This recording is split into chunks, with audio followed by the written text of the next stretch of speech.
I stared at my phone, reading the text for the fifth time, still not quite believing it. Sorry, Nina. The budget is tight. You'll have to hold down the fort while we're gone. Keep everything running smoothly. My thumb hovered over the screen, a dozen furious responses flooding my mind. None of them would matter. The team was already boarding their flight to Paris, a trip I had spent the last 4 months meticulously planning down to the color-coordinated folders I'd prepared for each presentation session. Through the glass walls of my office, I could see the empty desks, where just hours ago, everyone had been bustling with excitement, rolling suitcases parked beside their chairs. The champagne toast before they left still left a bitter taste in my mouth. To securing our future, Ellen had declared, raising her plastic cup while making deliberate eye contact with me. We couldn't have gotten this far without every single one of you. Every single one except me, apparently. I set my phone down and opened my laptop, clicking through to the presentation I'd finalized at 2 a.m. last night. 426 slides of market analysis, financial projections, and product roadmaps, all researched, designed, and polished by me over countless late nights and missed weekends. The investor meeting in Paris wasn't just another pitch. Bertrand Investments represented our last real shot at Series B funding. Without it, the company would start cutting more than just travel budgets in the next few months. My phone buzzed again. Another text from Mark, our CEO. Forgot to mention, can you update the Q3 projections in the main deck? Bertrand wanted more detail on user acquisition costs. I laughed, a hollow sound in the empty office. Of course, they needed me to keep working from 5,000 miles away while they enjoyed their Parisian adventure on the company dime. What was I to them, really? The convenient workhorse? The reliable background player? After 3 years of pouring everything into this company, was I still just the assistant who wasn't worth a plane ticket? How had I let myself become so invisible? Hey there, I know this might be a heavy way to start, but thanks for listening to my story. I wish I could say this was fiction or that I'm exaggerating for dramatic effect, but unfortunately, every bit of this happened. Drop a comment if you've ever been overlooked at work. There's something comforting about knowing we're not alone in these experiences. My name is Nina, and 3 years ago, I joined Visionary Tech as an executive assistant to Mark Winters, the charismatic CEO with a gift for storytelling and securing funding.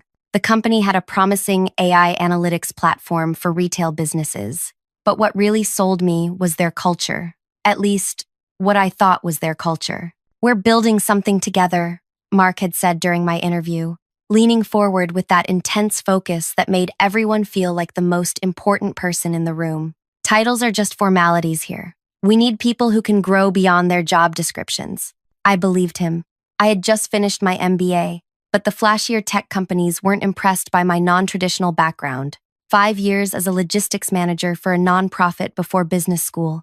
Visionary offered lower pay, but promised equity and growth. Ground floor opportunity, they called it. Within 6 months, I had moved from basic assistant tasks to project management. By the end of my first year, I was handling client implementations and building our operational framework. My title changed to Operations Coordinator, though my salary barely budged. Once we secure serious funding, Mark would remind me during my reviews. We're all making sacrifices now for the big payoff later. The Paris trip was supposed to be that payoff moment. Bertrand Investments had responded enthusiastically to our initial pitch, and after months of back and forth, they'd invited us for final discussions before committing to a €20 million investment. I was the one who first connected with Claude Bertrand's team. During a virtual conference, I'd answered a technical question that impressed their lead analyst. When they reached out for follow-up information, I built the detailed response that led to their interest. For 4 months, I'd been their primary contact, feeding them data, answering questions, and building the relationship. You've got the magic touch with these people, Ellen, our chief marketing officer, had said 3 weeks ago. When we get to Paris, you'll need to work your charm in person. The Paris team was supposed to be Mark, Ellen, our CTO Raj, and me. I'd booked 4 airline tickets, reserved 4 hotel rooms at the Saint-Germain boutique hotel that Claude Bertrand's assistant had recommended. Then came the budget discussion. We need to trim expenses for this trip, Mark announced during our planning meeting last week. The board is watching our burn rate closely. Ellen nodded gravely. What if we cut back to 3 people? My stomach tightened. I knew what was coming. Nina, Mark turned to me, his expression a practiced blend of regret and resolution. You've done amazing work with the Bertrand team already, but for this final push, we need the executives front and center. The technical questions, the high-level strategy, that's Raj's territory. The market positioning is Ellen's domain. And you need to be there as CEO. I finished for him.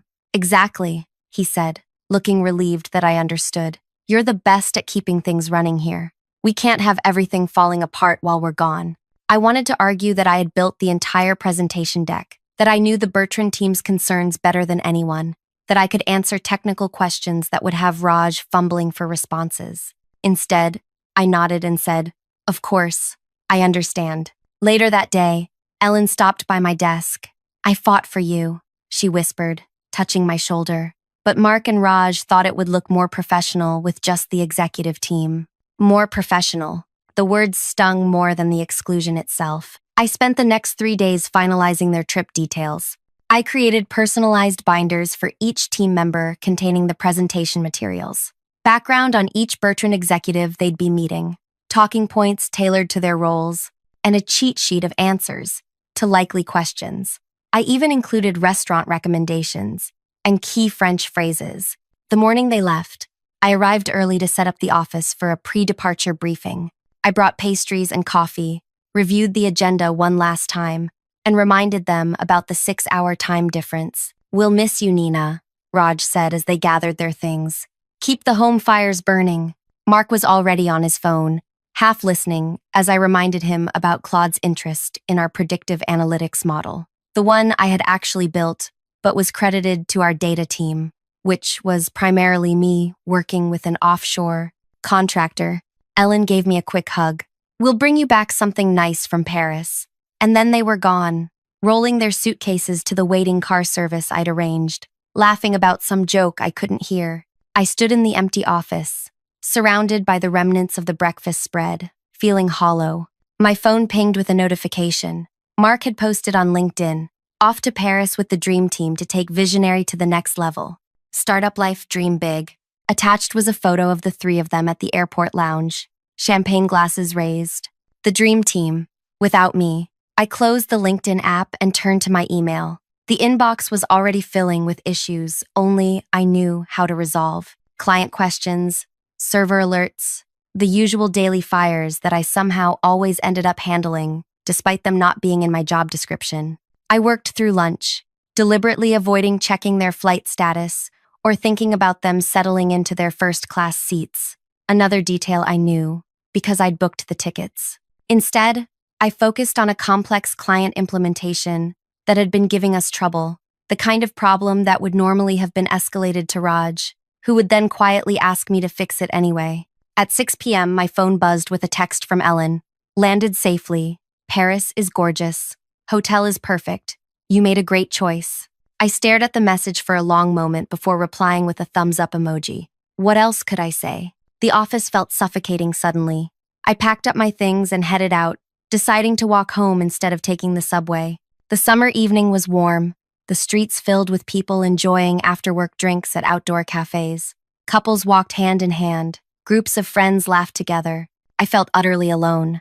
My apartment was silent when I arrived. Since my roommate moved out 2 months ago, I hadn't bothered finding a replacement. The rent stretch was worth the privacy, I'd told myself. Now the empty space just echoed my thoughts back to me. I opened my laptop out of habit, checking my work email one more time. A new message had arrived from Claude Bertrand himself, not his assistant. "Looking forward to meeting the architect behind the operational framework tomorrow. Your implementation strategy is precisely what convinced me your company has the execution capabilities to match the vision." My breath caught. Claude thought he was meeting me tomorrow. No one had told him I wouldn't be there. I stared at the message, my mind racing. Should I respond? Alert Mark? Pretend I hadn't seen it? Before I could decide, another email arrived, this one from Mark to the team, CCing me. "Final prep for tomorrow's meeting. Nina, we need the updated slides by midnight Paris, time 6 p.m. your time. Also, can you double-check that the demo environment is accessible from outside our network? Bertrand's team might want direct access. No mention of Claude's email. Either they hadn't seen it yet, or they were deliberately ignoring it. I checked the time. 7:30 p.m. I'd already missed Mark's deadline for the slides. My finger hovered over Claude's email. One reply from me could clarify everything, could reveal that the person he was expecting to meet, the architect he was impressed by, wasn't even on the trip. Or I could stay quiet, do my job, update the slides, fix the demo environment, hold down the fort, as they'd asked. Be the good, reliable Nina who never made waves. The Nina who would never be in the room where decisions happened. The Nina who would watch from 5,000 miles away as others took credit for her work. Again, I closed my eyes, feeling something shift inside me. 3 years of being overlooked, undervalued, and taken for granted crystallized into a single, clarifying moment of decision. I opened my eyes and began to type a reply to Claude Bertrand. Dear Mr. Bertrand, I began, then deleted it. Too formal. Claude, I typed instead. Thank you for your email. I'm looking forward to our meeting as well. I paused, my fingers hovering over the keyboard. This was the moment. I could either continue being invisible, or I could stand up for myself. 3 years of swallowed frustration tightened in my chest. I should clarify that I won't be at tomorrow's meeting in Paris. I continued typing. Due to budget constraints, only our executive team made the trip. I'll be supporting remotely from our New York office. Simple, factual. No accusations or complaints. Just the truth. I read it over once more, then hit send before I could change my mind. Almost immediately, I felt both relief and panic. What had I just done? My phone rang 15 minutes later. Mark's name flashed on the screen. Nina. What the hell? His voice was tight, controlled anger beneath a veneer of calm. Bertrand just forwarded your email to me. He's asking why you're not here. I just told him the truth, I said, surprised at how steady my voice sounded. He seemed to be expecting me. You should have come to us first. We could have handled it. Mark's composure was cracking. Now he's questioning whether we're the right partner. I'm sorry to hear that. I wasn't sorry at all. What did you tell him? That we had to make tough budget decisions, but that you'd be available for video consultation if needed. He paused. He's not happy. He specifically mentioned your operational framework as a key reason for his interest. The one you were going to present as the company's innovation? Or were you planning to credit Raj for that too? The line went silent for a moment. That's unfair, Nina. We're a team. No one claims individual ownership of our innovations, except when it's time for promotions or raises or trips to Paris, I said quietly. Look, I don't have time for this right now. We have to salvage this situation. Mark's voice had shifted to problem-solving mode. Can you join a video call with the Bertrand team tomorrow morning? 9 a.m. Paris time. So 3 a.m. your time? 3 in the morning. Of course. I'll set my alarm, I said. Good. And Nina? Let's discuss your concerns when we get back. I think there's been a misunderstanding about your role. After he hung up, I sat motionless in my kitchen, processing what had just happened. For the first time in 3 years, I had pushed back, just barely, and already they were scrambling. What would happen if I did more than just send a simple email? My laptop pinged with a new message from Claude Bertrand. Thank you for your honesty, Nina. I find it curious that the person who has been my main contact throughout our discussions and who developed the framework that interested me most isn't considered essential for this meeting. Perhaps you could enlighten me as to why during our video call tomorrow. I couldn't help but smile. Claude Bertrand hadn't built a billion-euro investment firm by being easily manipulated. He recognized value and its absence. The next morning at 2:45 a.m., I made coffee and set up my laptop for the video call. I wore a crisp white button-down, professional but not trying too hard. My apartment's brick wall made for a better background than the sterile office would have. At precisely 3 a.m., the call connected. Claude's distinguished face appeared on screen, silver hair perfectly coiffed, despite the early Paris hour. Behind him sat 3 members of his team, all with tablets and notepads ready. Beside Claude, looking uncomfortable in the ornate hotel conference room, were Mark, Ellen, and Raj. Ah, Nina. Thank you for joining us at such an inconvenient hour, Claude said, his French accent more pronounced in person than it had been in our email exchanges. I insisted we speak with you directly before proceeding further. Happy to help, I replied, noticing Mark's tight smile. Ellen was typing furiously on her phone, probably messaging me on another channel, though I deliberately left my phone in the bedroom. I've reviewed the materials you've developed, Claude continued, particularly the operational framework for scaling the platform. Your implementation strategy addresses precisely the concerns I've had about similar technologies. I'd like you to walk us through how you developed it. For the next 45 minutes, I explained the framework, answering technical questions with an ease that made Raj squirm visibly. When Claude's CTO asked about integration challenges with legacy systems, I pulled up documentation I'd prepared months ago, showing a migration pathway I designed after studying their likely client profiles. Remarkable, Claude said, nodding appreciatively. This level of detail demonstrates true understanding of enterprise implementation challenges. Mark leaned forward. As I mentioned yesterday, Claude, Nina is an integral part of our operations team. While budget constraints prevented her from joining us physically, her contribution to our company's success is valued tremendously. Claude's expression didn't change, but his eyes narrowed slightly. Indeed, it seems her contribution is extensive. The conversation shifted to financial projections. Ellen took the lead, presenting slides I'd created with only minor modifications. As she talked about customer acquisition strategies, Claude interrupted. These forecasts, who modeled these scenarios? He asked. Ellen hesitated. It was a collaborative effort. But who built the model itself? The architecture is quite sophisticated. A painful silence followed before Mark cleared his throat. Nina developed the initial model, which our finance team then refined. Claude turned back to me on screen. Nina, your title is Operations Coordinator, correct? Yet you've developed the implementation framework, built the financial models, and from what I gather from our previous communications, managed most of the client onboarding process. Am I understanding your role correctly? I felt all eyes on me. Claude's curious, Mark's warning, Ellen's pleading, Raj's hostile. My official title is Operations Coordinator, I said carefully, but my responsibilities have grown considerably beyond that description. I see, Claude made a note. And has your compensation and equity position grown accordingly? Mark interjected quickly. We're actually in the process of reviewing Nina's position. As a startup, we've all worn multiple hats, but with this next funding round, we'll be formalizing appropriate titles and compensation packages. It was the first I'd heard of any such review. 3 years, and suddenly now they were in the process? Claude didn't seem convinced. In my experience, the people who build and execute are as crucial as those who present and negotiate, often more so. He closed his notebook. I believe I have what I need from this morning's discussion. Nina, thank you for your time, especially given the hour in New York. My team will continue today's meetings with your colleagues, but I'd like to schedule a separate conversation with you tomorrow, if possible. Of course, I replied, ignoring Mark's visible alarm. After the call ended, my phone immediately lit up with texts and calls. I ignored them all and climbed back into bed. For 3 hours, I slept more peacefully than I had in months. When I finally checked my messages around 8 a.m., there were 12 texts from Ellen, 5 from Mark, and surprisingly, 1 from Raj. Ellen, Nina, what was that? Ellen, Mark is furious. Ellen, call me back as soon as possible.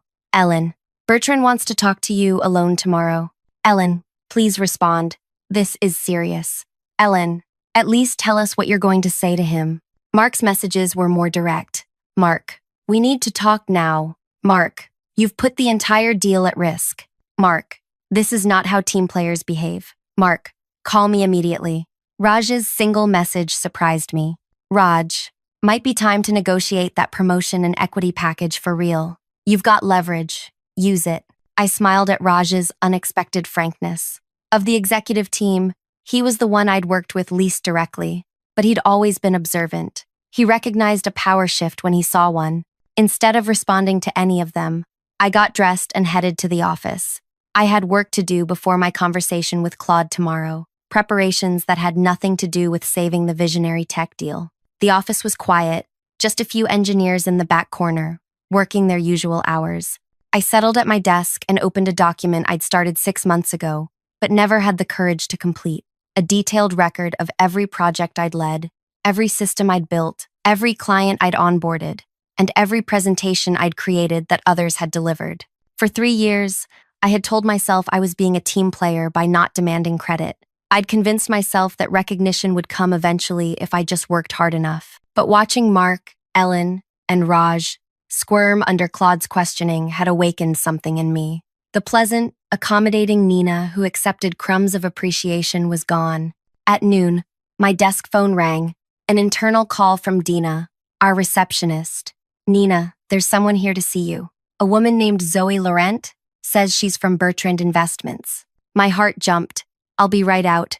In the reception area stood a sharply dressed woman about my age, with close-cropped hair and intelligent eyes. "Nina," she said, extending her hand. "I'm Zoe Laurent, Claude Bertrand's chief of staff. I hope you don't mind this unannounced visit." "Not at all," I replied, too surprised to say much else. "Would you like to talk in the conference room?" She glanced around the open office. "Actually, I was hoping you might join me for lunch. Claude sent me to convey some information he'd prefer to keep confidential for now." 20 minutes later, we were seated at a quiet corner table in an upscale bistro a few blocks from the office. "Claude was impressed by you," Zoe said after we'd ordered. "More specifically, he was intrigued by the discrepancy between your evident capabilities and your position at Visionary." I took a sip of water. It's not uncommon in startups.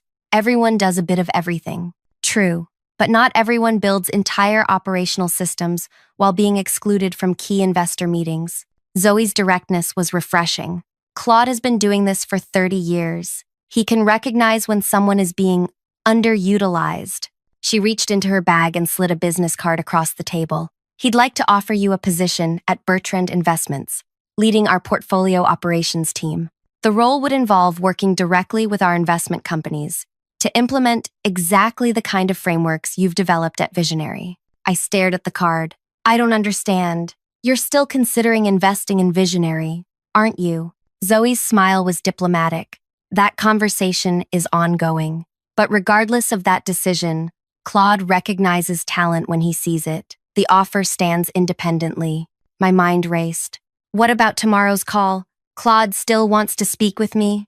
"Absolutely. But he wanted you to have this information beforehand, so you can make your own decisions about your future with complete information." She paused. "Your current CEO seems protective of his position. Claude thought you should know that your options extend beyond Visionary tech." The rest of lunch passed in a blur as Zoe outlined the details of the position. The salary, nearly triple what I was making. The equity package, the relocation assistance to Paris if I wanted it. By the time we finished dessert, my world had completely shifted on its axis. As we stood to leave, Zoe handed me another envelope. "One more thing. Claude wanted you to have this before your meeting tomorrow. It's information about Visionary's previous funding attempts that you may find illuminating." Back at the office, I locked myself in the small conference room and opened the envelope. Inside was a detailed report on Visionary Tech's fundraising history, including 3 previous attempts at Series B funding that Mark had never mentioned to the team. Each attempt had failed for the same reason. Investors didn't believe the leadership team had the operational capability to scale the business. Until Bertrand had seen my framework. My phone buzzed again. "Ellen, calling for the 5th time today." This time, I answered. "Nina, thank God. We've been trying to reach you all day," she said, voice tight with stress. "Mark wants to prep you for tomorrow's call with Bertrand. We need to make sure we're all aligned on messaging." "Actually, Ellen," I said, a strange calm settling over me. "I think I'll handle the call my own way. By the way, how was your tour of the Louvre this afternoon? I hear the Mona Lisa is smaller than most people expect." The silence on the other end was deafening. "How did you—" "I planned your trip, remember? Every detail, down to the museum tickets." I gathered the papers Zoe had given me. "I should go. I have a lot to prepare before tomorrow's call." "Nina, wait." I hung up, a smile spreading across my face as I imagined the panic in their hotel room right now. For 3 years, I'd been invisible, overlooked, taken for granted. But after tomorrow's call with Claude Bertrand, they would never make that mistake again. Neither would I. I slept surprisingly well that night. No tossing and turning, no anxiety dreams, just peaceful, deep sleep like I hadn't experienced in months. I woke before my alarm, made a strong cup of coffee, and dressed carefully in a navy blue blouse that always made me feel confident. Today wouldn't be about begging for recognition or proving my worth. Today would be about choices. Mine. For once, an hour before my scheduled call with Claude, my phone lit up with a text from Mark. Mark, just checking. You're prepared for the Bertrand call. Key talking points. 1. You're integral to our team. 2. Your role is evolving with the company's growth. 3. You're excited about the future direction. Stick to these points. Company's future depends on this. I didn't respond. Instead, I opened my laptop and reviewed the documents Zoe had given me one more time. The evidence was clear. Visionary had been rejected by 3 major investors, specifically because they doubted the leadership team's ability to execute. One investor's internal memo was particularly damning. Impressive technology, but leadership lacks operational discipline. No clear scaling strategy. My framework, the one I'd developed nights and weekends, had been the missing piece. The piece that finally got Claude Bertrand interested. At exactly 9 a.m. New York time, 3 p.m. in Paris, my screen lit up with the incoming video call. I took a deep breath and clicked accept. Claude Bertrand appeared, alone this time, sitting in what looked like his private office rather than the hotel conference room. Nina, thank you for making time, he said, his expression warm but evaluating. I trust Zoe found you yesterday? She did, I replied. Thank you for sending her. He nodded. I've been in this business for 3 decades. I've learned to recognize when there's a disconnect between a company's presented face and its actual engine. He leaned forward slightly. Tell me, why have you stayed at Visionary for 3 years in a position so clearly beneath your capabilities? The question was direct, almost blunt, but his tone held genuine curiosity rather than judgment.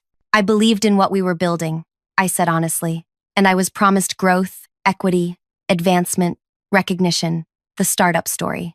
Ah, the startup story, Claude echoed with a small smile.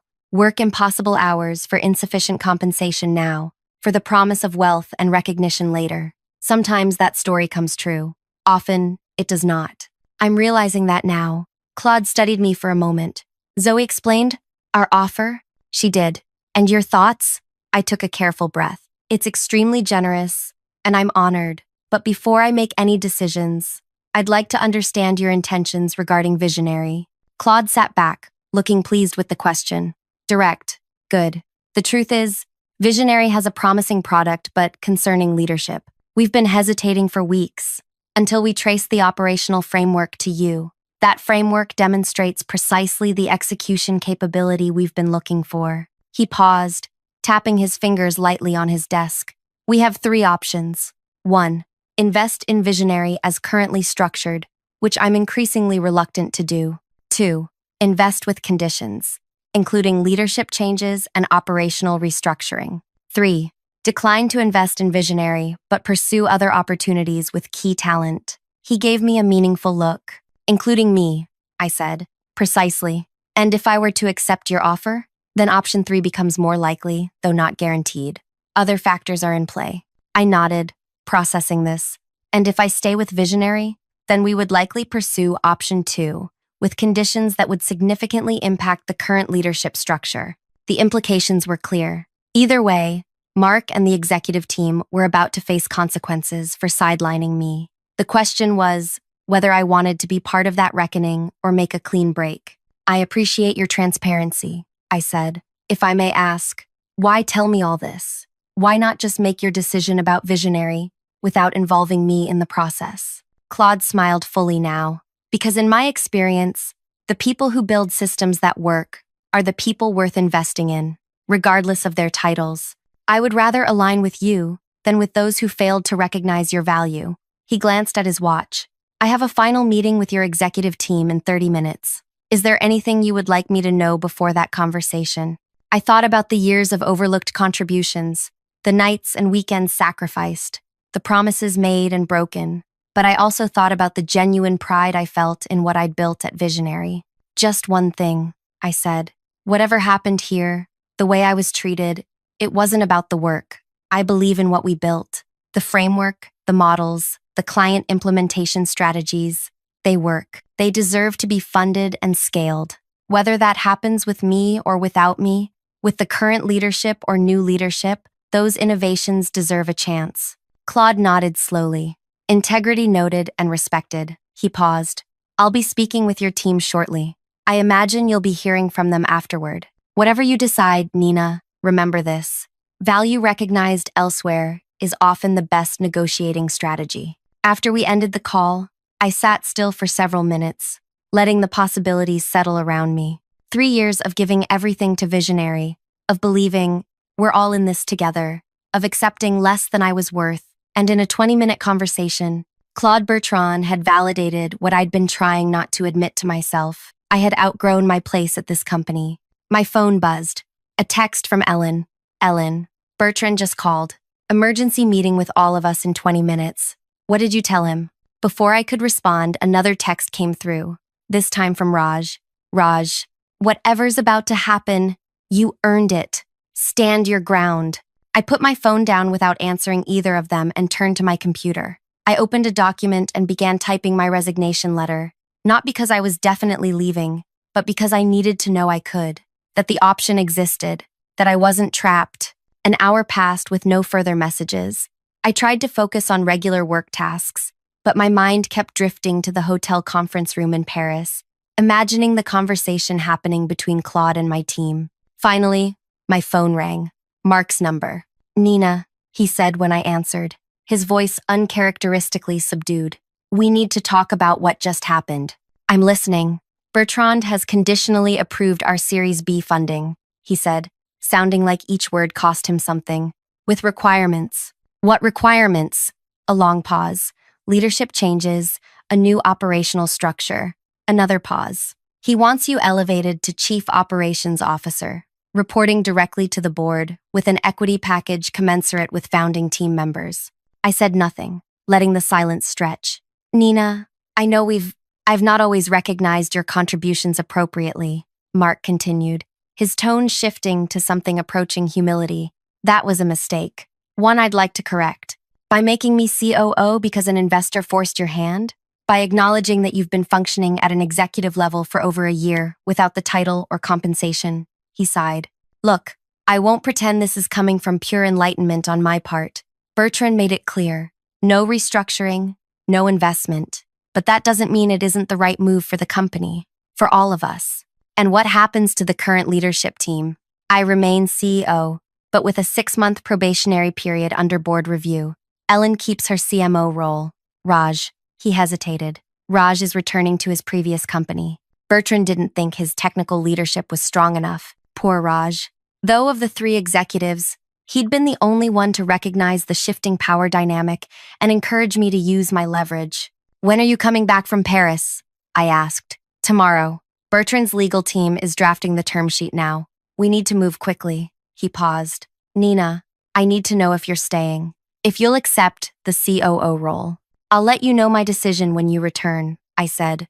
We should discuss this in person, don't you think? After hanging up, I opened my desk drawer and took out the small notebook where I'd been keeping track of my accomplishments, contributions, and ideas that had been claimed by others. For 3 years, it had been my private record, evidence I'd collected but never used, proof I'd gathered but never presented. I wouldn't need it anymore. Whatever I decided, that chapter was closed. The next morning, I arrived at the office early and set up the conference room.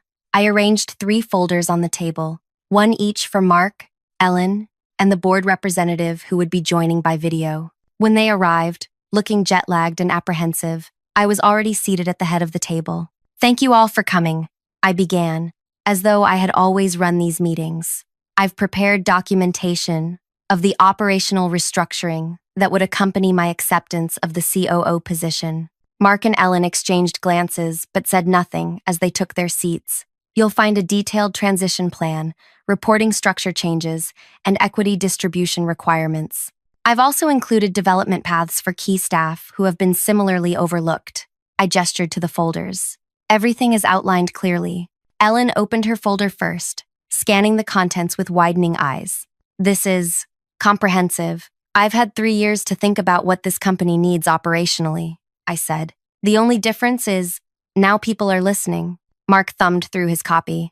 And if we agree to these terms, then I accept the COO position and we move forward together. Visionary gets its funding, the product gets the support it needs to scale, and we all benefit. And if we don't agree? Ellen asked quietly. I smiled. Then I take Claude Bertrand's offer to join Bertrand Investments, where I'd be working with their portfolio companies to implement operational frameworks, including potentially oversight of whatever investment they ultimately make in Visionary. The room fell silent as the implication settled. You'd be our boss either way, Mark said finally, a note of resignation in his voice. Not your boss, I corrected. Your partner, which is all I ever wanted to be. 2 months later, I stood at the podium at our all-hands meeting, presenting the new operational structure that had already increased our efficiency by 32%.